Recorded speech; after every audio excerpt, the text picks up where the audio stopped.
बिस्मिल्लाहिर्रहमानिर्रहीम। अस्सलाम वालेकुम टू एवरीवन। कैसे हैं सब लोग? ठीक हैं? देखिए बेटा, आज हम क्लास 10 फिजिक्स चैप्टर नंबर 15 और उसका लेक्चर नंबर 4 है।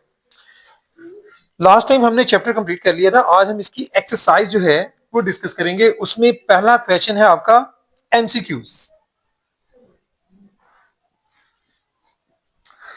एमसीक्यूज में आपके साथ डिस्कस करता हूं। इसके मैं आपको आंसर सिर्फ शेयर करूंगा। क्वेश्चन रीड आउट करता हूं। पहला क्वेश्चन इसमें दिया गया है, which statement is true about the magnetic poles. पहले लिखी हुई है unlike poles repel. Unlike poles repel नहीं करते, ये गलत लिखा हुआ है। ठीक है, एक दूसरे को अट्रैक्ट करते हैं। इसी तरह से लाइक पोल्स अट्रैक्ट, ये भी गलत है। Magnetic pole do not effect each other, ये भी बात गलत है, इफेक्ट करती हैं। Single magnetic pole does not exist, ये जो स्टेटमेंट है ये इसमें करेक्ट होगी, यानी डी वाली। पहले इनका आंसर जो है वो डी होगा। सेकंड देखिए इसमें क्या है, what is the direction of the magnetic field lines inside a bar magnet. Direction कौन सी होती है? From south pole to the north. ठीक है, ये आपका बी वाला जो है इसका करेक्ट आंसर होगा। फिर इसी तरह से नेक्स्ट देखिए number 3, the presence of a magnetic field can be detected by a magnetic compass से हम लोग जो है उसकी प्रेजेंस को फाइंड आउट कर सकते हैं, मालूम कर सकते हैं। तो इसका आंसर जो है वो डी में है जी, डी नंबर 4। इसमें देखिए क्या दिया गया है, if the current in a wire which is placed perpendicular to a magnetic field increases, तो क्या होगा? The force on the wire वो भी इंक्रीज करेगी। तो ए वाला जो है वो इसका आंसर होगा। इसके बाद है जी नंबर 5। नंबर 5 में है अ डीसी मोटर कन्वर्ट्स। अब डीसी मोटर क्या करती है? इलेक्ट्रिकल एनर्जी को मैकेनिकल एनर्जी में कन्वर्ट करती है। तो इसका आंसर आपके पास सी पार्ट। नंबर 6 में देखे हैं, which part of DC motor reverses the direction of current through the coil every half cycle. ये आपका कम्यूटेटर जो मोटर में होता है वो रिवर्स करता है इस सारे प्रोसेस को। ठीक है जी, तो इसमें देखें कहां लिखा हुआ है, बी में है जी, द कम्यूटेटर। सेवंथ पार्ट में देखिए, the direction of induced EMF in a circuit is in accordance with conservation of. हाँ जी, कंजर्वेशन ऑफ किसकी तरह थी? मैंने पीछे आपको बताया था, मैनिफेस्टेशन किसको करती है? कंजर्वेशन ऑफ एनर्जी को। तो एनर्जी जो है वो डी में लिखा हुआ है, conservation of energy. 8th part में देखें, the step up transformer increases the input voltage. ठीक है, ये आंसर होगा इसका बी वाला। उसके बाद आ जाते हैं 9th में, हमें क्या दिया गया है, the turn ratios of a transformer is 10, यानी टर्न रेशियो ये देखें कुछ इस तरह से, यानी N P ratio N S जो है वो दिया गया है 10। अब वो पूछ रहे हैं कि इट मींस कौन सा आंसर करेक्ट होगा। तो इसमें आंसर आपका सी वाला करेक्ट है, क्योंकि वो लिखा हुआ है एन एस और ये जो एन पी, ये देखें यहां से अगर हम देखेंगे हमारे पास जो है वो क्या बन जाएगा, यानी एन, सॉरी ये लिखने में थोड़ी सी, एन एस पहले लिखते हैं फिर आपका होता है एन पी। तो यहां से इसको यूं लिखा जा सकता है, N S over N P is equal to 10। N S किसके इक्वल होगा? एन पी मल्टीप्लाई हो जाएगा, यानी N S is equal to 10 into N P. हम देखेंगे ये आंसर किस ऑप्शन में दिया गया है, ये है सी में। तो सी ऑप्शन इसकी करेक्ट होगा। ये थे भाई एमसीक्यूज। इसके बाद हम चलते हैं रिव्यू क्वेश्चंस की तरफ। वो मैं मोस्ट ऑफ द क्वेश्चंस आपको बुक ही में मिलेंगे। मैं आपको जस्ट जो है उनके पेजेस बताऊंगा, किस किस पेज पर उनका आंसर मौजूद है जी। रिव्यू क्वेश्चंस,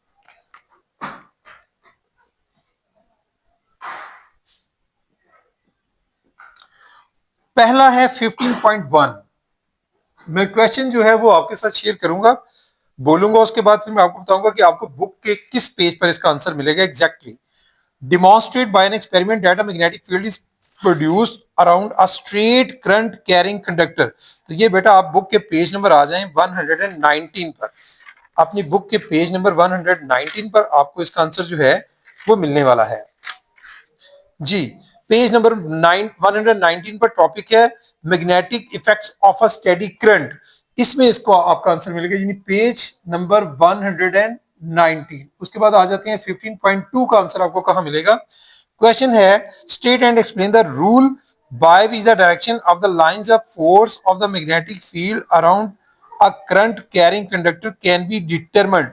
ये बेटा आपको मिल रहा है पेज नंबर 120 पर। डायरेक्शन ऑफ मैग्नेटिक फील्ड, यानी आपका राइट हैंड रूल जो है इसमें आपका आंसर आएगा, और एक एक्टिविटी है पेज नंबर 120 पर, पेज नंबर 120 ये इसका इस पर आंसर आपको मिलेगा। उसके बाद 15.3 में क्वेश्चन दिया गया है, you are given a unmarked magnetized steel bar, यानी आपको एक स्टील बार दिया गया है, यानी मैग्नेटाइज्ड स्टील बार है, वो है तो मैग्नेट लेकिन अनमार्क्ड है, उस पर हमें पता नहीं है कि उसका साउथ पोल कौन सा है और उसका नॉर्थ पोल कौन सा है, एंड अ बार मैग्नेट, और एक बार मैग्नेट दिया गया है।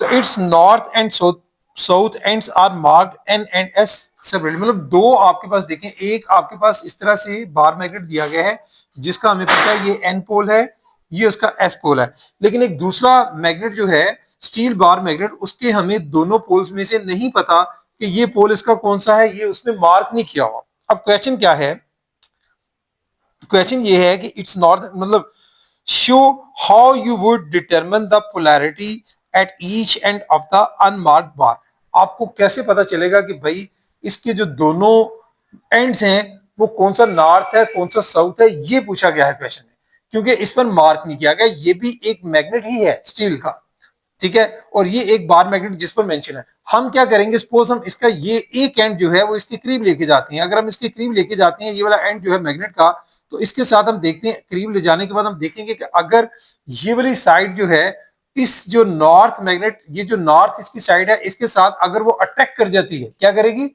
अट्रैक्ट, तो मीन्स हमें समझ आ जाएगी ये इसका कौन सा पोल है, साउथ पोल है। इसी तरह से अगर हम इसका दूसरा एंड लेके जाते हैं, सपोज इसको हम, मतलब पहले हम ये वाला पोल लेके गए ये साउथ हो गया, पर अगर दूसरा लेके जाती हैं इसके करीब, दूसरा एंड मतलब इसी मैग्नेट का, ये तो पता चल गया साउथ है, अगर ये वाला लेके जाते हैं तो ये अगर वो क्या कर रहा है, वो अगर रिपेल कर रहा है, इसको रिपेल करेगा तो इसका क्या मतलब होगा कि भाई लाइक पोल है, यानी ये नॉर्थ पोल है, ये वो वे होगा जिससे हम लोग जो है इसको जो है वो चेक कर सकते हैं। बाकी इसका आंसर मैं आपको जब नोट्स अपने शेयर करूंगा आपके साथ, तो आपको नोट्स में आंसर यकीनन इसका मिल जाएगा जो मैंने आपको समझाया, ठीक है जी। ये हो गया आपका 15.3। आगे चलते हैं, नेक्स्ट हमारे पास क्वेश्चन है 15.4। 15.4 में ये मैं लिख देता हूं साथ, इसका आपको एग्जैक्ट जो आंसर होगा जो मैंने अभी आपको आपके साथ यहां पर एक्सप्लेन किया है, कंप्लीट आंसर आपको नोट्स में मिल जाएगा। 15.4 में क्वेश्चन है, when a straight current carrying conductor is placed in a magnetic field it experiences a force, state the rule by which the direction of this force can be found out। तो हमने बताना है भाई वो जो conductor हमने carrying conductor को रखा है एक मैग्नेटिक फील्ड के दरमियान, तो हम उसको एक फोर्स वो एक्सपीरियंस करता है, वो जो रूल है वो हमने बताना है, ठीक है। तो वो हमें कहाँ कैसे पता चलेगा, वो पेज नंबर आप बुक का खोले 121 एंड 122 पेज नंबर 121 बुक के पेज पर 121 पर आर्टिकल है 15.2। मैं बोल रहा हूं आप अपनी बुक अगर सामने रखेंगे आपको फौरन पता चल जाएगा 121 पर, force on a current carrying conductor placed in a magnetic field. ये दो पेजेस पर इसका आंसर है 121 और 122 पर, पेज नंबर 121 और 122 इसी पर ही आपका जो है वो मजीद माइकल फैराडे ने जो मतलब लॉ बयान किया था वो भी इसमें मौजूद है, उसकी आगे डिटेल जो है इसी पेज पर आपको मिल जाएगी सारी। ये था आपका 15.4। उसके बाद हम आगे चलते हैं, नेक्स्ट क्वेश्चन है आपका 15.5। क्वेश्चन क्या है, state that a current carrying coil in a magnetic field experiences torque. ये आपने बताना है कि भाई ये आपका पेज नंबर 123 पर अगर आप आएंगे अपनी बुक के, तो भाई पेज नंबर 123 पर आपको टॉपिक मिलेगा turning effect on a current carrying coil in a magnetic field, और ये एक इंपॉर्टेंट टॉपिक है, ठीक है। तो ये आपको पेज नंबर 123 पर इसका आंसर मिलेगा, पेज नंबर 123 पर। नेक्स्ट आ जाए 15.6। उसमें क्वेश्चन क्या पूछा गया है, what is an electric motor. ये भी एक इंपॉर्टेंट क्वेश्चन है, काफी दफा बोर्ड के पेपर्स में रिपीट हो चुका है ये। Explain the working principle of DC motor. तो बेटा ये आपका एक इंपॉर्टेंट क्वेश्चन पेज नंबर 124 और पेज नंबर 125 पर आपको इसका आंसर मिलने वाला है। पेज नंबर 124 और 125 पर पूरा आर्टिकल है डीसी मोटर का। उसके बाद आगे चलते हैं 15.7 पर। क्वेश्चन क्या है जी, क्वेश्चन है describe a simple experiment to demonstrate that a changing magnetic field can induce EMF in a circuit। ये बेटा इससे नेक्स्ट टॉपिक है आपका, ये पेज नंबर 127 पर आपको मिलने वाला है इसका आंसर। इसमें एक्टिविटी दी गई है, ठीक है, दो पेजेस पर है, 126 पर भी है, 127 पर भी। आप इनमें से कोई भी दोनों में से 15.2 एक्टिविटी भी इसके आंसर में दे सकते हैं और 15.3 भी दे सकते हैं। तो मैं इसलिए दोनों पेजेस मेंशन कर देता हूं, पेज नंबर 126 एंड 127। उसके बाद आगे आ जाए, नेक्स्ट क्वेश्चन है 15.8। क्वेश्चन है what are the factors which affect the magnitude of the EMF induced in a circuit by a changing magnetic field। हाँ जी, इसका आंसर आपको पेज नंबर 128 पर मिलेगा, ठीक है जी। चेंजिंग मैग्नेटिक फील्ड, ये आपका पेज नंबर 128 पर दो डायग्राम फिगर्स बनी हुई है, फिगर 15.15 और 15.15 ए और बी दोनों फिगर्स हैं, और उसके साथ आपका direction of induce EMF Lenz law जो है आर्टिकल नंबर 15.6 जो है एक्टिविटी है इसके साथ, वहां इसका आंसर आपको मिलेगा पेज नंबर 122 पेज पर इसी टॉपिक में। उसके बाद आ जाए 15.9 की तरफ। 15.9 में क्वेश्चन है describe the direction of an induced EMF in a circuit, how does this phenomena relate to conservation of energy. ये भी बेटा इसका लास्ट पैराग्राफ जो है इसी पेज पर ही, जो भी हम बात कर रहे थे, मतलब डायरेक्शन ऑफ इंड्यूस्ड ईएमएफ या लेंस लॉ की, इसका लास्ट पैराग्राफ जो है वो आपको इसके आंसर में मिलेगा, वो भी पेज नंबर 128 पर है, इसी टॉपिक का लास्ट पैराग्राफ पेज नंबर 128। उसके बाद 15.10 10th क्वेश्चन क्या है, draw a label diagram to illustrate the structure and working of AC generator. ये भी एक वेरी इंपॉर्टेंट आर्टिकल है। तो ये एसी जनरेटर वाला टॉपिक आपका 128 से स्टार्ट होता है, 129 और 130 तक जाता है। तो पेज नंबर 128 टू कहां तक है, 130 तक आपको इसका आंसर मिलेगा। इसके बाद आ जाती हैं नेक्स्ट क्वेश्चन जो है, मैं इस साइड पे आपके साथ शेयर करता हूं, 15.11। क्वेश्चन क्या है भाई, what do you understand by the term mutual induction. ये भाई म्यूचुअल इंडक्शन का टॉपिक आपको पेज नंबर 130 पर मिलने वाला है। बुक का पेज नंबर 130 खोलेंगे तो उस पर आपको म्यूचुअल इंडक्शन का टॉपिक मिल जाएगा, और 31 तक जाता है, पेज नंबर 130 और 131। इसके बाद आ जाए 15.12। क्वेश्चन है भाई, what is a transformer, explain the working of a transformer in connection with mutual induction. ये बेटा आपको पेज नंबर 131 और पेज नंबर 132 पर, दोनों पेजेस पर ट्रांसफार्मर वाला क्वेश्चन जो है, ये सारे क्वेश्चंस मैंने आपको चैप्टर में रीड आउट करवाए हैं और अंडरस्टैंडिंग दी हुई है, तो वहां से आपने ले लेना है। ये 131 और 132 पर है इसका आंसर, पेज नंबर 131 और 132 पर। उसके बाद आ जाए 15.13। क्वेश्चन क्या है, the voltage chosen for the transmission of electrical power over large distances is in many times greater than the voltage of the domestic supply. ये भी बेटा आपका लास्ट टॉपिक है, state two reason why electric power is transmitted at high voltage. ये page number 133 पर अगर आप जाएंगे तो उस पर ये पूरा टॉपिक है हाई वोल्टेज ट्रांसमिशन, जो मैंने आपको पूरी डायग्राम बनाकर आखिरी टॉपिक था चैप्टर का जो आपको एक्सप्लेन किया था, यानी सेकंड लास्ट रिले से पहले वाला topic, high voltage transmission, page number 133 पर है, पेज नंबर 133। इसके बाद एक लास्ट क्वेश्चन है, review question 15.14। Why is the voltage used for the domestic supply much lower than the voltage at which the power is transmitted। देखिए जो power transmit की जाती है वो हमने देखा है कि वो तो बहुत ज्यादा केवी में होती है, ठीक है। जो लास्ट में टॉपिक अभी आपसे शेयर कर रहा था, बात कर रहा था, उसमें हमने देखा था कि 13 केवी, फिर आगे वो जाती है तो हैवी इंडस्ट्री को 33 केवी, फिर लो को 11 केवी, लेकिन घरों को 220 वोल्ट ही क्यों दिया जाता है। उसकी रीजन ये होती है कि घरों में जो है वो करंट 220 वोल्ट इसलिए दिया जाता है कि घरों में जो हमारी डोमेस्टिक यूज होता है होम्स में इलेक्ट्रिक अप्लायंसेस का, वो 20 वोल्ट की 20 वोल्ट के लिए बनाए गए हैं, मतलब वो 220 वोल्ट पर जो है वो चलते हैं। तो इसलिए यानी voltage supply for domestic use is 220 volt which is much lower than the voltage from the power transmitted, because for domestic use of homes the electric appliances are used at 220 volt. हमारे जो appliances हैं उनको design ही ऐसे किया जाता है, बनाया ऐसे जाता है कि वो 220 वोल्ट के लिए बनी होती हैं। इसलिए जो है यहां पर कम वोल्टेज जो है वो दी जाती है। ये सारे बेटे आपके रिव्यू क्वेश्चंस थे जो मैंने आपके साथ डिस्कस किए। इसके बाद आ जाते हैं हम लोग कुछ कंसेप्चुअल क्वेश्चंस हैं, ठीक है, वो भी डिस्कस कर लेते हैं। कंसेप्चुअल क्वेश्चंस,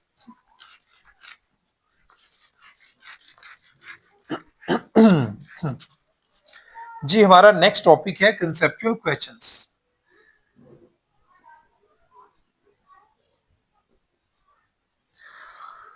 फर्स्ट क्वेश्चन है जी 15.1। मैं क्वेश्चन रीड आउट करता हूं, आंसर आपके साथ में यहां पर आपको एक्सप्लेन करूंगा। Suppose someone handed you over 3 similar iron bars and told you one was not a magnet but the other two were. How would you find the iron bar that was not magnet? यानी आपके पास समझेंगे 1, 2 और 3, ठीक है जी। अब कहा ये जा रहा है कि सपोज कर लें कि ये आपको 3 सिमिलर आयरन बार्स दे दी हैं, तीनों एक जैसी आयरन बार्स हैं। अब इसमें से 2 जो है वो मैग्नेट है, एक इनमें से मैग्नेट नहीं है, ठीक है, वो मैग्नेटिक मटेरियल है। अब हमें कैसे पता चलेगा कि इन तीनों में से कौन से 2 मैग्नेट है? हम क्या करेंगे, सपोज अगर हम लोग किसी 2 को, मतलब चले इन 2 को ले लेते हैं। मैं अगर इसका इसका ये वाला पोल, मतलब एक पोल इसके एक पोल के करीब लेके आता हूं, ठीक है। इन दोनों में अगर क्या होगा, दोनों पोल्स एक दूसरे को क्या कर रहे हैं, अगर अट्रैक्ट, अगर वो क्या कर रहे हैं, अट्रैक्ट, यानी एक पोल दूसरे पोल के करीब लेके आए तो वो दोनों पोल्स एक दूसरे को क्या कर रहे थे, अट्रैक्ट कर रहे थे, ठीक है। मैंने क्या किया कि अब इसका ये वाली जो साइड है, इस साइड को मैं फिर इसकी इस साइड की तरफ लेके आता हूं। अगर अब ये दोनों क्या कर रहे हो, अगर ये दोनों एक दूसरे को रिपेल कर रहे हो, तो हमें समझ आ जाएगी कि भाई ये दोनों, इनके पोल, एक इसका नॉर्थ था, ये इसका साउथ था, मींस कि ये दोनों मैग्नेट है। मतलब जब इसका दूसरा पोल लेके गए, ये इसका नॉर्थ था, तो नॉर्थ और नॉर्थ एक दूसरे को क्या करते हैं, नॉर्थ और नॉर्थ एक दूसरे को रिपेल करते हैं। तो ये पहले नॉर्थ और साउथ थे, ये दोनों एक दूसरे को क्या कर रहे थे, अटैक कर रहे थे। हमें ये पता चल गया कि ये दोनों मैग्नेट्स हैं।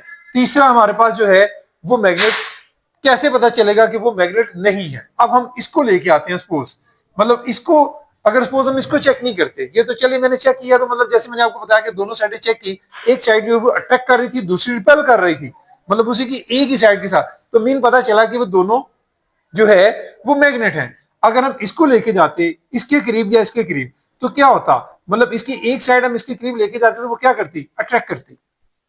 फिर हम इसकी दूसरी साइड जो है, इसको उठाकर हम चेंज करते, इसकी दूसरी साइड इसके करीब लेके जाते, वो वाली साइड इधर लेके आते, तो फिर भी अगर वो अट्रैक्शन ही होती, मतलब यहां भी अट्रैक्शन होती, दूसरे पोल की तरफ लेके जाते तब भी अट्रैक्शन होती, तो इससे क्या साबित होता कि भाई इसकी जो दोनों साइडें हैं, दोनों साइडें जो है वो क्या है, वो एक मैग्नेट की साइड्स नहीं है, ये एक बार मैग्नेट नहीं है, ये एक मैग्नेटिक मटेरियल है। अगर ये मैग्नेट होता तो इसकी एक साइड यकीनन दूसरे मैग्नेट के पोल के साथ क्या करती, अट्रैक्ट, दूसरी साइड रिपेल करती। क्योंकि इसकी दोनों साइडें ही अट्रैक्ट कर रही थी, तो इसका मतलब ये होगा कि भाई ये जो है, ये हमारे पास क्या है, ये हमारे पास एक जो है वो मैग्नेटिक मटेरियल है। इस तरह से हम लोग इसकी शिनाख्त करेंगे। बाकी इसके भी नोट्स जो मैंने आपको एक्सप्लेन कर दिया है सारा, इसके नोट्स की शक्ल में मैंने सारा कुछ जो है लिखा हुआ, एक्सप्लेन किया हुआ है, वो आपको इंशाल्लाह जल्द मिल जाएंगे। इसके बाद आते हैं 15.2। क्वेश्चन क्या है 15.2 में, suppose you have a coil of wire and a bar magnet, ठीक है, एक आपके पास कॉइल है, कॉइल ऑफ वायर है, और एक बार मैग्नेट है, ठीक है। Describe how you could use them to generate an electric current. हम इनको, इनसे कैसे इलेक्ट्रिक करंट जो है वो जनरेट कर सकते हैं? तो भाई हमने देखें, जैसे पीछे भी मैंने आपको समझाया था कि ये अगर हमारे पास एक कॉइल है, ठीक है, ये हमारे पास एक कॉइल है, ठीक है जी, और यहां पर चले मैं एक गल्वेनोमीटर के लिए जी लिखते हैं हम, गल्वेनोमीटर। अब इसको, इसके दोनों एंड जो है वो अटैच किए गए हैं, एक एंड ये भी और दूसरा एंड ये भी, दोनों अटैच हैं किसके साथ, गल्वेनोमीटर। आगे हम इसके करीब क्या लेके गए हैं, एक बार मैग्नेट। जैसे हम इसके करीब बार मैग्नेट लेके जाएंगे तो क्या होगा भाई, बार मैग्नेट जो है वो इससे मैग्नेटिक फील्ड ऑफ लाइन जो है इससे इलेक्ट्रोमैग्नेटिक इंडक्शन जो है प्रोड्यूस होगा। तो ये तरीकाकार होता है कि जब हम किसी भी, जो हमारे पास समझ लें कि एक सोलिनॉइड है सादा लफ्जों में, उसके करीब अगर हम कोई बार मैग्नेट लेके जाएंगे तो बार मैग्नेट की वजह से क्या होगा कि उससे मैग्नेटिक फील्ड ऑफ लाइन जो है यहां से निकलेंगी, ठीक है। ये जो मैग्नेटिक फील्ड ऑफ लाइंस हैं, इनकी वजह से इसमें क्या होगा कि बकायदा तौर पर अगर यहाँ पर इसकी सुई है तो उसमें डिफ्लेक्शन पैदा होगी। वो जो डिफ्लेक्शन है वो हमें बताएगी कि भाई इसके अंदर करंट जो है वो हमने इंड्यूस कर लिया है, जब तक बार मैग्नेट हम लोग इसके करीब लेके जाते हैं, ये भी होगा। ठीक है, by moving a magnet and coil towards each other, चाहे तो आप मैग्नेट को इसके करीब लेके जाएं या फिर आप इस कॉइल को इसके करीब लेके जाएं, दूर लेके जाएं, तो उससे हम लोग जो है वो इलेक्ट्रोमैग्नेटिक इंडक्शन जो है इसमें प्रोड्यूस करके, तो इसमें हम लोग वो करंट प्रोड्यूस कर सकते हैं।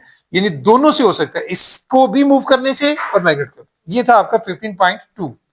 नेक्स्ट है जी 15.3। क्वेश्चन क्या पूछा गया है, which device is used for converting electrical energy into mechanical energy। तो भाई ये तो आपने पीछे भी, मोटर जो है, ठीक है, सिंपल आंसर है इसका जो है, मोटर जो है वो यूज की जाती है इलेक्ट्रिकल एनर्जी को किस में कन्वर्ट करती है, आगे काइनेटिक एनर्जी में या मैकेनिकल एनर्जी में। उसके बाद आ जाते हैं 15.4 पे। 15.4 में क्या क्वेश्चन पूछा गया है, suppose we hang a loop of wire so that it can swing easily. ठीक है, मतलब समझें कि ये यहां पर हमने एक लूप ऑफ वायर जो है वो उसको क्या किया हुआ है, हैंग किया हुआ है यहां से, ठीक है, ताकि और इस तरह से हैंग किया कि वो इजीली स्विंग कर सके, इस तरफ भी जा सके और इस तरफ भी जा सके इजीली। अच्छा, नेक्स्ट क्या है, if we no put a magnet into the coil will start swinging. अगर यहां हम लोग एक मैग्नेट जो है इसके करीब लेके जाते हैं तो क्या होगा, उसकी ट्रैक्शन की वजह से मैग्नेट की वो स्विंग करना शुरू कर देगा। ठीक है जी, which way will it swing relative to the magnet and Y. आपने बताना है कि कब वो जो है वो मूव करता है। तो भाई the coil will swing opposite to the direction of motion of magnetic according to Lenz law. Lenz law हमने देखा था कि जो इसकी डायरेक्शन इसकी होगी, मतलब अगर हम इसके करीब लाएंगे तो ये इस तरफ मूव करेगा, अगर हम उस तरफ लेके जाएंगे, मतलब अवे लेके जाएंगे, तो इसकी मूवमेंट इस तरफ होगी, यानी काज के अपोज करेगा, ये जो काज होगा उसको अपोज करेगा। ये वही जो हमने पीछे टॉपिक पढ़ा था, the coil will swing opposite to direction of the motion of magnet according to the Lenz law. It is due to the fact that current in the coil is always induced in such a way so as to cancel the cause which induces it। यानी जो उसका cause है जिसकी वजह से produce हो रही होती है उसको वो कैंसिल कर देता है, उसके अपोज होती है, इस तरह से प्रोड्यूस होगा इसके अंदर। इसके बाद आता है जी 15.5। 15.5 में क्या पूछा गया है, a conductor wire generates a voltage while moving through a magnetic field, in what direction should the wire be moved relative to the field to generate the maximum voltage। तो देखो भाई, हम दो टू जनरेट मैक्सिमम वोल्टेज में क्या करेंगे, conductor को हम लोग परपेंडिकुलर रखते हैं। To generate maximum voltage through the conductor it must be moving perpendicular to the direction of the magnetic field. In this case maximum magnetic force will act upon the conductor. मतलब जब आप उसको कैसे रखते हैं, perpendicular. ये last time मैंने आपको समझाया था कि डायरेक्शन ये परपेंडिकुलर हमने रखी थी लास्ट टाइम, उसकी इस तरह से परपेंडिकुलर डायरेक्शन। अगर उसकी हॉरिजॉन्टल होती है तो फिर मिनिमम होता है, मैक्सिमम कब होगा, जब उसको हम लोग मैग्नेटिक फील्ड में कैसे रखेंगे, कॉइल को, कंडक्टर को, हम उसको रखेंगे परपेंडिकुलर, ठीक है, तब मैक्सिमम वोल्टेज जो है वो प्रोड्यूस होगा। ये था आपका 15.5। इसके बाद हम आगे चलते हैं, नेक्स्ट हमारा एक और क्वेश्चन है 15.6। उसमें क्या पूछा गया है, what is the difference between a generator and a motor. तो देखिए भाई, जनरेटर और मोटर में क्या फर्क है। अभी हमने डीसी मोटर की बात की थी कि वो क्या काम करती है, अभी पीछे हम बात करके आए कि वो इलेक्ट्रिकल एनर्जी को किस में कन्वर्ट करती है, मैकेनिकल एनर्जी में। और जो एसी जनरेटर होता है, यानी डीसी मोटर आपकी इलेक्ट्रिकल जो एनर्जी है, मैं शॉर्टकट में लिख रहा हूं, इलेक्ट्रिकल एनर्जी को किस में कन्वर्ट करती है, मैकेनिकल एनर्जी में। ठीक है जी, मैकेनिकल। और जो आपका जनरेटर है, ये डीसी मोटर की बात हो रही है, ठीक है। और अगर एसी जनरेटर की बात करेंगे तो एसी जनरेटर जो है आपका, वो क्या काम करता है, बिल्कुल इसके आपने ऑपोजिट, यानी वो आपकी मैकेनिकल जो एनर्जी होती है उसको कन्वर्ट करता है इलेक्ट्रिकल एनर्जी में। तो ये आप इसके आंसर में देंगे। ये आपका था 15.6। आगे चलते हैं, नेक्स्ट भाई हमारा क्वेश्चन है 15.7। 15.7 में देखें क्या क्वेश्चन पूछा गया है, what reverses the direction of electric current in the armature coil of DC motor. कौन सी चीज आर्मेचर ऑफ डीसी मोटर में, उसको जो आर्मेचर हमने लास्ट टाइम डीसी मोटर को डिस्कस किया था, ये उसका मतलब आर्मेचर था, हमने देखा था। आगे वो किसके साथ अटैच था, मैंने आपको सारी डायग्राम बना के पीछे समझाया था कि यहाँ पर क्या था, यहाँ पर हमारा जो है वो डीसी मोटर के क्या अटैच थे, ब्रशेस थे और स्प्लिट रिंग्स थे। यानी ये जो आपके स्प्लिट रिंग्स होती हैं और उसके साथ यहाँ पर ब्रशेस अटैच होते हैं, जिसको क्या बोलते हैं, कम्यूटेटर बोलते हैं। और ये जो कम्यूटेटर है यही बेसिकली करंट को रिवर्स करने का बायस बनता है, और इसी की वजह से ये जो आपका कॉइल पहले घूम रहा होता है, ठीक है, घूमते हुए वो पहले इस डायरेक्शन में फिर इस डायरेक्शन में, तो वो जैसे वो 180 डिग्री का कंप्लीट करता है तो तब ये आपका जो कॉइल की रिवर्स डायरेक्शन जो है वो उसका रिस्पॉन्सिबल कौन होता है? कम्यूटेटर। कम्यूटेटर में क्या होते हैं? स्प्लिट रिंग्स और ब्रशेस। तो ये भाई इसके आंसर में आप लिखेंगे बेसिकली जो आपका क्वेश्चन है 15.7, ठीक है जी। इसमें आप लोग इसके आंसर में, बाकी नोट्स में मैंने जैसे आपको यहां मैंने समझा दिया, नोट्स में बकायदा इसका आंसर आपको मिल जाएगा लिखा हुआ भी। 15 पॉइंट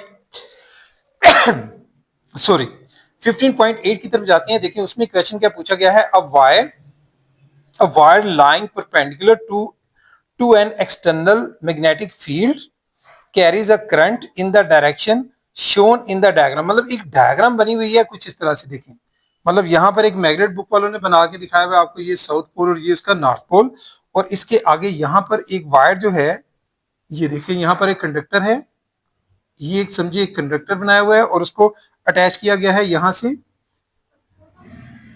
कुछ इस तरह से, और एक मैग्नेट जो है वो इसके इस तरफ है यहां पर, ये इसका साउथ पोल है, ये इसका नॉर्थ पोल। एक तरफ से नॉर्थ पोल उसके करीब, एक तरफ से उसका साउथ पोल। अब क्वेश्चन क्या है?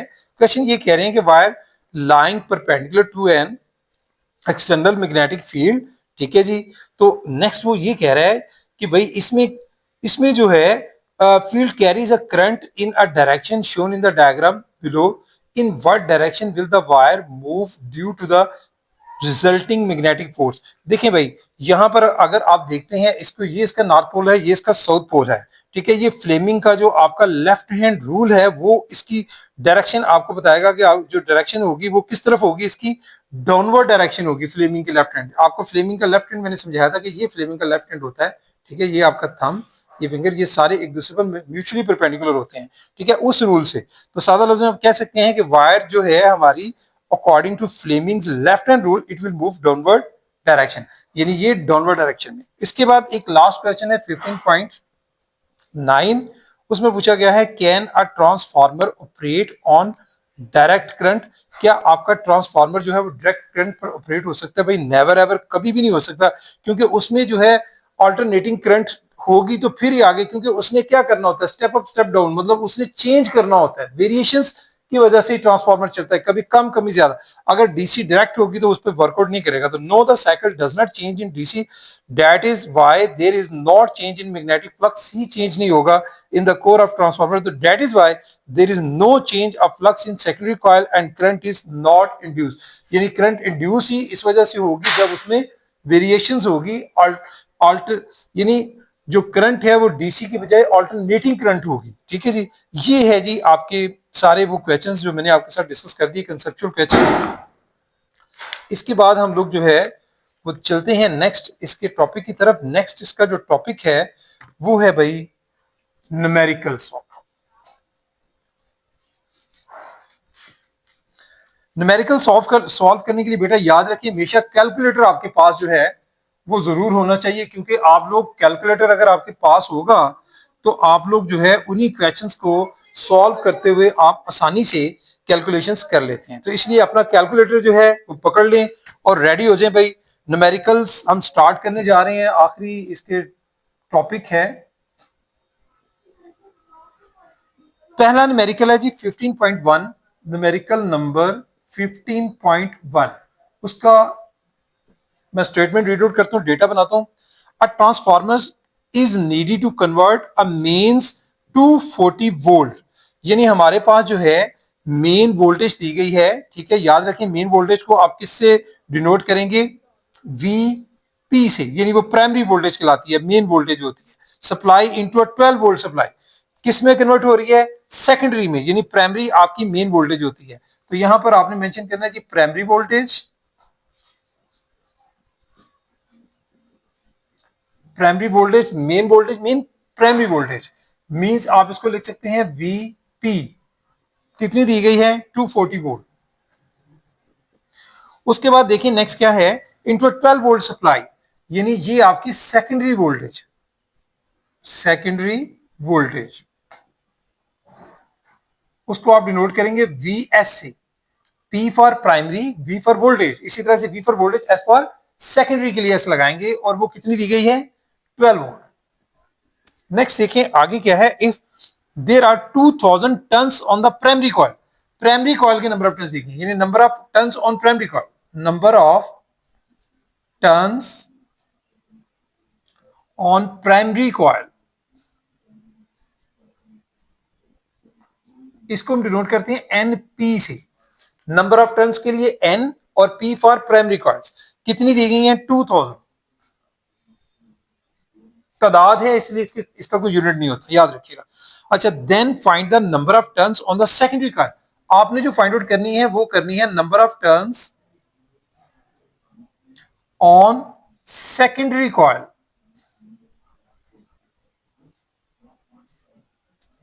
N for number of turns, S for secondary coil, N S, ये हमने फाइंड आउट करना है। ठीक है जी, अब देखिए हम लोग आ जाते हैं सोल्यूशन में। सिंपल इसका फॉर्मूला है भाई, एज वी नो डैट, पीछे हमने पढ़ा था जब हमने ट्रांसफॉर्मर वाला टॉपिक पढ़ा था, as we know that N S over N P is equal to V S over V P, ये फॉर्मूला आपने अप्लाई करना है। अब देखिए आपने फाइंड आउट क्या करना है, आपने फाइंड आउट यहां से करना है एन एस, तो मैं एन पी को दूसरी तरफ ले जाऊंगा, मॉडिफाई करते हुए फॉर्मूला को मैं लिख सकता हूं N S is equal to V S over V P multiply by N P, इसमें जस्ट वैल्यूज पुट करनी, बाय पुटिंग वैल्यूज, देखिए जी एन एस किसके इक्वल आ जाएगा, वी एस की कितनी वैल्यू है 240, मल्टीप्लाई करना है आपने इसको एनपी के साथ, एनपी कितना है आपके पास, एनपी है 2000, उसको डिवाइड किस पे करना है वीपी से, वीपी 12। देखिए मैंने आपको बड़ी दफा ये बात समझाई है कि आप दोनों तरह से कर सकते हैं, यहाँ पर डायरेक्ट भी वैल्यूज पुट कर सकते हैं और अगर आप यूनिट लगा के करना चाहते तो यूनिट लगा के भी कर सकते हैं। मैं कभी कभी इसलिए बगैर यूनिट की इसलिए करता हूँ आपकी सहूलत के लिए कि आपको पता हो कि दोनों तरह से किया जा सकता है। तो देखिए भाई इसको आप जस्ट मल्टीप्लाई करें 12 पे डिवाइड कर दें तो हमारे पास आंसर आ जाएगा, यानी 240 को आपने मल्टीप्लाई करना है 2000 के साथ, जो आंसर आएगा उसको डिवाइड करना है 12 पे, देखते हैं हमारे पास क्या आंसर आता है। हमारे पास जो आंसर आ रहा है भाई, यहां पर आंसर जो है वो मुझे फिर से देखना पड़ेगा, 240 है, वीएस की वैल्यू कितनी है, कुछ लगता है लिखने में गड़बड़ हुई है जी, वीएस की वैल्यू 12 है, यहां पर गलती से 240 लिखा गया है, वीएस हमारे पास है 12 और जो एनपी है वो 2000, वो ठीक है, और नीचे जो है वीपी है, वीपी की वैल्यू 240 है, वो यहां आएगी। सॉरी बेटा, इस तरह से हम लिखेंगे। देखें भाई अब दोबारा से करें, 12 मल्टीप्लाई बाय 2000 और डिवाइडेड बाय 240, आंसर आता है 100।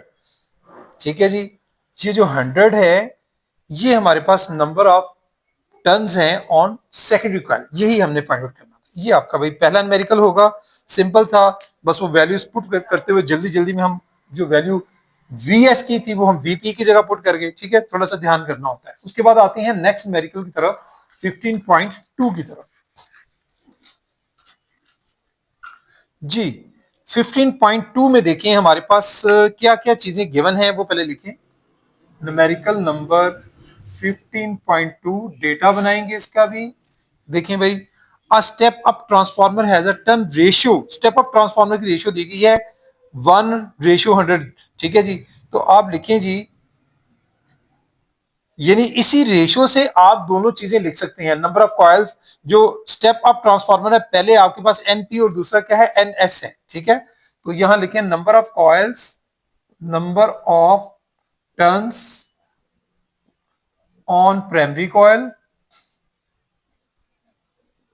यानी एनपी जो है वो कितना दिया गया यहां पर 1:100 में से एनपी पहले है वो 1, उसके बाद लिखना number of turns on secondary coil, secondary coil उसको डिनोट करते हैं एनएस से, वो कितनी होगी 100। ठीक है, an alternating supply of 20 volt is connected across a primary coil. ठीक है जी, यानी वोल्टेज जो है वो प्राइमरी कॉइल पर है,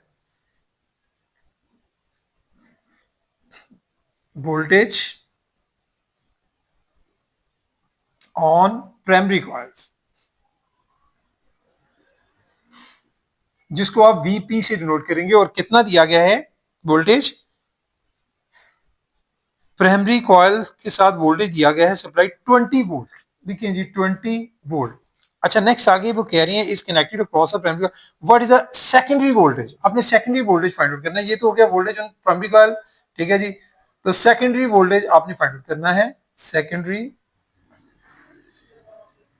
वोल्टेज, आप इसको जैसे मैंने लिखा ना वोल्टेज ऑन प्राइमरी कॉइल ऐसे भी लिख सकते हैं और प्राइमरी वोल्टेज भी लिख सकते हैं, ठीक है, दोनों तरह ठीक हो। तो सेकेंडरी वोल्टेज जो है वो होगा आपका वीएस, ये आपने फाइंड आउट करना है। सोल्यूशन में आ जाएं, ये भी आपको नजर आ रहा है सेम वही फार्मूला जो हमने पीछे लगाया था, as we know that,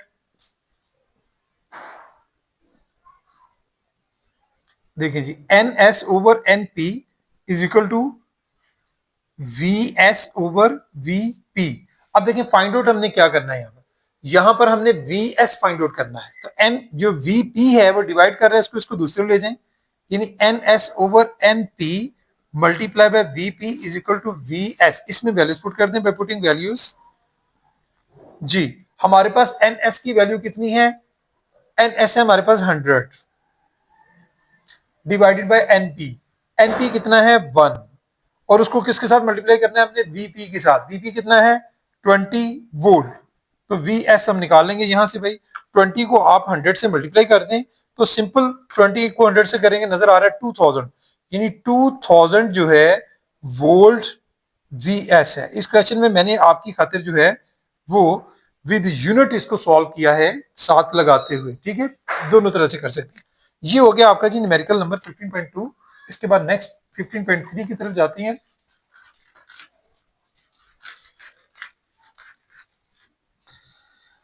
numerical number है जी 15.3, इसका भी डेटा बनाते हैं, देखते हैं हमें क्या क्या चीजें गिवन है। इसमें हमें गिवन है स्टेप डाउन दिया हुआ है, transformer has a turn ratio of 100 ratio 1, ठीक है। इसमें आपका जो number of turns on primary coil, उसको आप कैसे लिखेंगे एनपी, और कितनी दी हुई है 100, ठीक है, क्योंकि 100:1 है, पहले आपका एनपी और उसके बाद आपका एनएस। तो number of turns on secondary coil इसको आप लिखेंगे एनएस, और वो कितना है 1। अच्छा, एन एसी वोल्टेज यानी alternating voltage of amplitude 170 volt is applied to the primary, यानी ये प्राइमरी वोल्टेज दी गई है, प्राइमरी वोल्टेज मीन वीपी, और कितनी दी गई है जी 170 वोल्ट। नेक्स्ट आगे देखें 70 volt if the current in the primary is 1.0 milli ampere, ठीक है जी, करंट दी गई है वो भी प्राइमरी में, ठीक है जी, प्राइमरी आपके कॉइल में करंट इन प्राइमरी कॉइल, उसको आप डिनोट करेंगे आई पी से, ठीक है, क्योंकि प्राइमरी कॉइल में करंट है, कितनी है जी, वो दी गई है 1 मिली एम्पेयर। अब मिली को आप जो है, मिली चूंकि स्टैंडर्ड यूनिट नहीं है तो आप इसको लिख सकते हैं 1 मल्टीप्लाई बाय 10⁻³ एम्पेयर। इसके बाद आगे चलते हैं, नेक्स्ट हमें और क्या दिया गया है इस क्वेश्चन में, what is the current in the secondary, ठीक है, सेकेंडरी कॉइल में आपने करंट फाइंड आउट करनी है, करंट इन सेकेंडरी कॉइल, यहां लिखिए जी करंट इन सेकेंडरी कॉइल, उसको आप किससे नोट करेंगे आई एस से, सेकेंडरी कॉइल के लिए एस लगाएंगे आई के साथ, आई एस ये आपने फाइंड आउट करना है। अब देखिए क्वेश्चन में जरा आप फॉलो करें कि आपके पास आईपी की वैल्यू है, आई एस की वैल्यू है, तो आप यकीनन जो है इस क्वेश्चन में कहां जाएंगे, आपको क्वेश्चन में जो है वो लिखना पड़ेगा कि भाई दोनों की पावर जो है वो सेम पी एस, और जो पी एस और पी जो हमने पीछे बात की थी कि भाई पी प्राइमरी उसकी पावर और पी एस जो सेकेंडरी जो है वो कॉइल उसकी पावर दोनों इक्वल होती हैं, तो उसका उसका फॉर्मूला आई वी और आई वी यानी I P V P is equal to आपका आई एस वी एस के इक्वल होता है। अब हमने देखना है कि हमारे पास सारी चीजें गिवन हैं तो फिर ही हम ये निकाल सकेंगे। हमारे पास चूंकि वी पी है, ठीक है, NSNP तो ठीक है मौजूद है, लेकिन जो इस फार्मूले के लिए IS निकालने के लिए हमें और क्या चाहिए, IP है, VP है, लेकिन हमारे पास इस वक्त जो है वो VS नहीं है। तो VS हम कहां से निकालेंगे, पहले हम इस क्वेश्चन में पहले VS फाइंड आउट करेंगे, फिर आप IS फाइंड आउट कर सकते हैं। तो सॉल्यूशन में जाएं, लिखें जी फॉर IS, यानी जो आपके पास IS है, for IS first of all we have to find VS, पहले हम VS फाइंड आउट करेंगे। तो VS कैसे फाइंड आउट करेंगे, वही फार्मूला आपका भाई कि VS over VP is equal to NS over NP। इस फार्मूले से पहले आप VS देखें, यहां से इसको मॉडिफाई कर लें, VP इस तरफ ले जाएं, तो VS किसके इक्वल हो गया, NS ओवर NP। ये जो VP नीचे मल्टीप्लाई इसको डिवाइड कर रहा है, दूसरी तरफ जाके मल्टीप्लाई करेगा, यानी VP बाय पुटिंग वैल्यूज। देखें जी, तो VS हमारे पास किसकी इक्वल आ जाएगा, NS कितना है 1, NP कितना है 100, और मल्टीप्लाई किससे करना है, VP से। VP है 170 वोल्ट। तो लें जी, इसका आंसर निकाल लें, 170 को 100 पे डिवाइड कर दें, हमारे पास क्या आंसर आता है 170 डिवाइडेड बाय 100, आंसर आ रहा है 1.7, यानी 1.7 वोल्ट जो है वो VS की वैल्यू आ गई। अब हम आ जाते हैं दूसरी तरफ कि अब हम फाइंड आउट कर सकते हैं आसानी से IS, ठीक है जी, किस फार्मूले से, ठीक है। फॉर IS के लिए अब क्या लगाएंगे फार्मूला, IS के लिए आप फार्मूला लगाएंगे कि भाई PS is equal to PP, दोनों पावर इक्वल होंगी, ठीक है जी, सेकेंडरी की और प्राइमरी कॉइल की। तो P किसके इक्वल होता है, IV की, IV। अब चूंकि साथ इसके क्या है, S है, तो हम यहां क्या लिखेंगे, ISVS, और PP जो है ये भी IV के इक्वल है, लेकिन यहां पर नीचे प्राइमरी कॉइल के लिए है, तो क्या लिखेंगे IP और VP। अब देखिए फाइंड आउट क्या करना है, हमने फाइंड आउट IS करना है, IS को यही रहने देंगे, VS जो इसके साथ मल्टीप्लाई हो रहा है इसको मॉडिफाई करके दूसरे ले जाएंगे, तो ये इसको डिवाइड करेगा इक्वेशन के दूसरी तरफ, यानी IS जो है इक्वल हो जाएगा IP VP और डिवाइडेड बाय VS।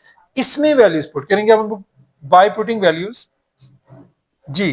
देखें जी, IS जो है वो किसके इक्वल आ जाएगा, हमारे पास देखें IP की वैल्यू कितनी है, लिखें जी IP की वैल्यू हमारे पास है 1 multiply by 10 to raise power -3 ampere, और इसको मल्टीप्लाई करना है आपने VP के साथ।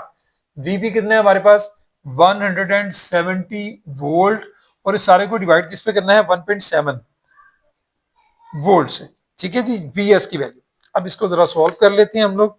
देखें जी, ये तो 10 टू पावर -3 है, एज इट इज भी लिखी जा सकती है, कोई इसमें हरज नहीं है। मजीद हम देखेंगे कि हमारे पास जो है इस वक्त और क्या है, 170 को 1.7 पे डिवाइड कर लेते हैं, 170 डिवाइडेड बाय 1.7, तो आंसर आता है 100, यानी, और ये 100 मल्टीप्लाई 100 ही होगा, यानी हमारे पास आंसर आ रहा है 100 multiply by 10 to raise power -3 ampere.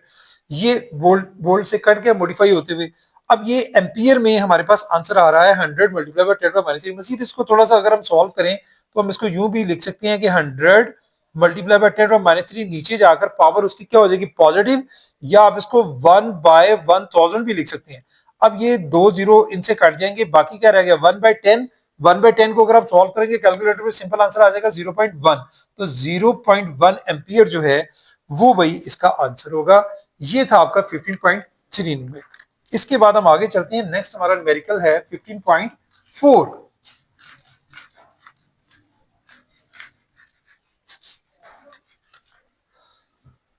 और ये न्यूमेरिकल बोर्ड के पेपर्स में काफी दफा पूछा गया है। 15.3 जो भी मैंने आपको सॉल्व करवाया। इसके बाद नेक्स्ट है 15.4, न्यूमेरिकल नंबर 15.4। इसका भी हम लोग पहले डेटा बनाते हैं, फिर हम आगे देखेंगे। A transformer designed to convert the voltage from 240 volt AC mains. ये जो AC मेंस का दिया जा रहा है, ये कौन सा वोल्टेज है हमारे पास, ये हमारे पास प्राइमरी वोल्टेज। लेकिन जी प्राइमरी वोल्टेज यानी इज इक्वल टू VP, कितना दिया जा रहा है हमारे पास 240। 240 वोल्ट। उसके बाद आगे देखिए क्या दिया गया है, मेंस टू 12 वोल्ट। अब ये जो 12 वोल्ट है ये यकीनन आपका सेकेंडरी होगा। देखिए जी सेकेंडरी वोल्टेज, सेकेंडरी वोल्टेज जिसको आप डिनोट करेंगे किससे, Vs से। ये कितना दिया गया है, 12 वोल्ट। अच्छा, has 4000 turns on the primary coil. यानी जो प्राइमरी कॉइल पर नंबर ऑफ टन्स दी गई है, तो लेकिन जी number of turns on primary coil, number of turns on primary coils जिसको डिनोट करेंगे एनपी से, कितनी दी गई है नंबर ऑफ टन्स, 4000। आगे पढ़ें जी, क्वेश्चन में क्या है, how many turns should be on the secondary coil. हमने सेकेंडरी कॉइल में नंबर ऑफ टन्स कितनी वो फाइंड आउट करनी है, यानी number of turns on secondary coil, secondary coil यानी एनएस, ये हमने फाइंड आउट करना है। उसके आगे चलते हैं, नेक्स्ट और क्या दिया गया है, how many turns should be on the secondary coil if the transformer 100% efficient, यानी वही जो पावर 100% एफिशिएंट है, कोई डिसिपेशन नहीं हो रही, एनर्जी इसमें जाया नहीं हो रही। तो what current would flow through the primary coil, यानी करंट जो प्राइमरी कॉइल में से गुजर रही है उसकी बात हो रही है, यानी करंट इन प्राइमरी कॉइल ये पूछी गई है। Current in primary coil I P, ये प्राइमरी कॉइल की करंट है, ये फाइंड आउट करनी है। उसके बाद आगे क्या दिया गया है, when the current in the secondary coil was 0.4 ampere, यानी करंट जो है वो इन सेकेंडरी कॉइल ये हमें गिवन है, secondary coil I S, secondary coil की वो है 0.4 एम्पियर। अब देखिए जी ये क्वेश्चन बिल्कुल पिछले क्वेश्चन की तरह है, थोड़ा सा फर्क है इसमें, वही चीजें इसमें भी दोनों फॉर्मूलाज अप्लाई होने जा रहे हैं, क्योंकि देखिए हमारे पास दो चीजें उन्होंने पूछी हैं, पीछे तो एक ही पूछी गई थी लेकिन दूसरी हमें निकाल कर ही आगे जाना था। अब यहां पर भी हम लोग पहले ये फाइंड आउट करेंगे, एनएस हम कैसे फाइंड आउट कर सकते हैं, एनएस हम लोग फाइंड आउट कर सकते हैं, ये हमारे पास बीपी है, वीएस है और एनपी है। तो आ जाए जी सोल्यूशन में, पहले क्या फाइंड आउट कर रहे हैं हम लोग, फॉर एनएस, एनएस के लिए क्या फॉर्मूला लगाएंगे, N S over N P is equal to V S over V P. ठीक है जी, एन एस हम इस फॉर्मूले से निकालेंगे। अब एन पी को दूसरे ले जाएं, क्या आ जाएगा, N S is equal to V S over V P multiply by N P, इसमें वैल्यूज पुट कर दें, बाय पुटिंग वैल्यूज, तो हमारे पास एन एस किसके को आ जाता है, वी एस। देखें पहले वी एस की वैल्यू कितनी है, 12 वोल्ट, मल्टीप्लाई बाय एनपी कितना है, एनपी है 4000, सारे को डिवाइड किस पे करना है, वीपी पे, वीपी कितना है 240 वोल्ट। जी सॉल्व कर लेंगे इसको आप, 12 वोल्ट को यानी 12 को मल्टीप्लाई करेंगे 4000 के साथ, जो आंसर आएगा उसको डिवाइड करेंगे 240 पे, तो आंसर आता है जी 200। लिखिए जी यहां पर नंबर ऑफ जो टन्स हैं ऑन सेकेंडरी कॉइल वो कितनी आ रही हैं, 200। अब आप आ जाएं दूसरी तरफ, अब आपने क्या निकालना है, आईपी निकालना है, फॉर आईपी। आईपी के लिए क्या फॉर्मूला लगेगा भाई, देखिए आईपी के लिए जैसे पीछे हमने लगाया था कि पी जो है आपका पावर जो है वो हम लोग जो प्राइमरी कॉइल में P is equal to P S, ठीक है ये फॉर्मूला, और पी किसके इक्वल होता है, आई वी के, आई पी और वीपी बन जाएगा। इसी तरह से आई वी, यहां पर सेकेंडरी कॉइल है तो आई एस और वी एस बन जाएगा। फाइंड आउट देखें क्या करना है, हमने फाइंड आउट करना है यहां से आई पी, तो वीबी को उठा के दूसरे ले जाएं, तो आई पी किसके इक्वल हो गया, I S V S divided by VB, इसमें वैल्यूज पुट कर दें बाय पुटिंग वैल्यूज, तो देखिए भाई आई पी हमारा किसके इक्वल आ जाएगा, आई एस कितना है हमारे पास, आई एस है 0.4 एम्पियर, मल्टीप्लाई होगा वी एस के साथ, तो वी एस की वैल्यू कितनी है 12 वोल्ट, उसको डिवाइड किस पे करना है, वीपी पे, वीपी कितना है 240 वोल्ट, 240 वोल्ट। जी कैलकुलेटर यूज करें, नेक्स्ट 0.4 मल्टीप्लाई बाय 12, जो आंसर आएगा उसको आगे डिवाइड करना है 240 पे, तो आंसर आता है 0.02। लिखें जी 0.02, ये वोल्ट, वोल्ट से कट गया, एम्पियर ए इसके साथ आ जाएगा, यही इसका यूनिट होता है आईपी का। ये भाई आपका न्यूमेरिकल था 15.4 दोनों चीजें हमने फाइंड आउट करनी थी, हम कर चुके हैं। इसके बाद एक लास्ट न्यूमेरिकल है जिसको हम डिस्कस करने जा रहे हैं 15.5। तो ये भाई इस चैप्टर का लास्ट न्यूमेरिकल है 15.5।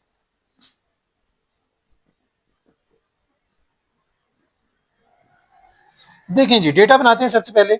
A power station generates 500 megawatt of electric power. ये इलेक्ट्रिक पावर दी गई है भाई हमारे पास। सबसे पहले पावर कैपिटल पी से डिनोट करते हैं इलेक्ट्रिक पावर, पी को। कितनी है? 500 मेगावाट। 500 मेगावाट। देखिए मेगा जो है ये आपका प्रीफिक्स है, इसको आप जो है वो कन्वर्ट कर दें 10 टू रेज पावर 6 वाट। ठीक हो गया। उसके बाद आगे चलते हैं, नेक्स्ट और क्या है, ये स्टैंडर्ड यूनिट में मैंने इसको कन्वर्ट किया है मेगावाट से वाट में। अच्छा जी, उसके बाद आगे चलते हैं, which is fed to a transmission line, what current would flow in the transmission line. हमने क्या फाइंड आउट करना है? व्हाट करंट हमने find out, mean I find out करने हमने इसमें। उसके आगे देखिए क्या है, flow in the transmission line if the input voltage, voltage हमें गिवन है जी, वोल्टेज कितनी गिवन है? वोल्टेज मीन वी हमें गिवन है, वो है 250 केवी, 250 किलोवाट। किलो वोल्ट भी बोल सकते हैं और केवी भी बोलते हैं। अब देखिए इसको भी आप स्टैंडर्ड यूनिट में कन्वर्ट कर लेंगे, 250 को किससे मल्टीप्लाई करेंगे? 10 टू रेज पावर 3 वोल्ट। ये हमारे पास हो गया जी सारा डेटा। फाइंड आउट करना है आई। तो पी किसके इक्वल होता है? सिंपल क्वेश्चन है, P is equal to I B.